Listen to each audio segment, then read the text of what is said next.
একদিন একজন গরিব লোক রাস্তায় 10টি টাকা পেল। সে ভাবতে লাগলো, এই 10 টাকায় কি কেনা যাবে। সারাদিন এই 10টি টাকার চিন্তায় সে সময় নষ্ট করে ফেলল। পরে সেই 10 টাকা ফেলে দিল।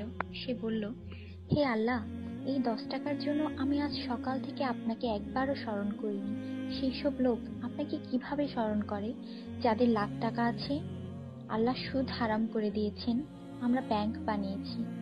আল্লাহ জীবনকে সীমিত করেছেন, আমরা ঘড়ি বানিয়েছি। আল্লাহ পর্দার হুকুম দিয়েছেন, আমরা টিভি, ডিভিডি, ডিশ দিয়ে বেহায়ামি সর্বসাধারণের জন্য করে দিয়েছি। আল্লাহ বলেন, কোরআনে তোমাদের সফলতা, আমরা অক্সফোর্ডের বইকে সফলতা বানিয়ে নিয়েছি। আল্লাহ মিথ্যা বলা নিষেধ করেছেন, আর আমরা এপ্রিল ফুল পালন করা শুরু করে দিয়েছি। আল্লাহ বৃদ্ধ বয়সে মা বাবার সেবা করতে বলেছেন, আমরা বৃদ্ধাশ্রম বানিয়ে ফেলেছি।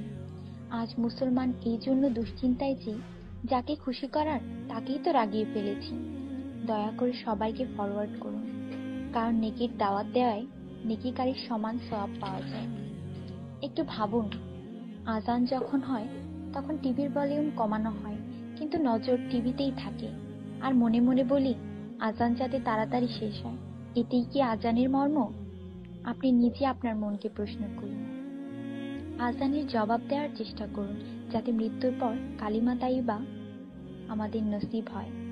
অনুরোধ, এই মেসেজটি সবার কাছে পৌঁছে দিন। বন্ধুরা, আমাদের দাওয়াতে যদি কেউ না আসে, আমরা রাগান্বিত হই। আল্লাহর পক্ষ থেকে আমাদের জন্য প্রতিদিন 5 বার দাওয়াত আসে, আর আমরা নামাজ পড়ি না। তাতে কি আল্লাহ আমাদের উপর রাগান্বিত হন না? এটি শুধু মেসেজ না, বাস্তবতা। দয়া করে নামাজ আদায় করুন এবং অন্যকে উৎসাহিত করুন। যিনি এই মেসেজ পড়েন তাদের উপর আল্লাহ আরো রহমত দিন, এবং যিনি এই মেসেজ ফরওয়ার্ড করেন তার ভালো ইচ্ছা আল্লাহ পূরণ করুন এবং হিদায়াত করুন। নামাজের চিন্তা করুন, ব্যালেন্সের না।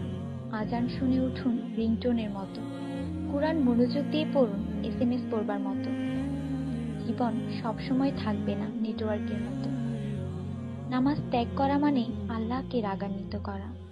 ফজর 6 মিনিট, জোহর 15 মিনিট, আসর 8 মিনিট, মাগরিব 10 মিনিট, এশা 18 মিনিট, মোট 57 মিনিট।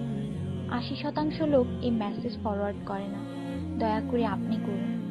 আল্লাহ সবার মঙ্গল করুন। আমিন।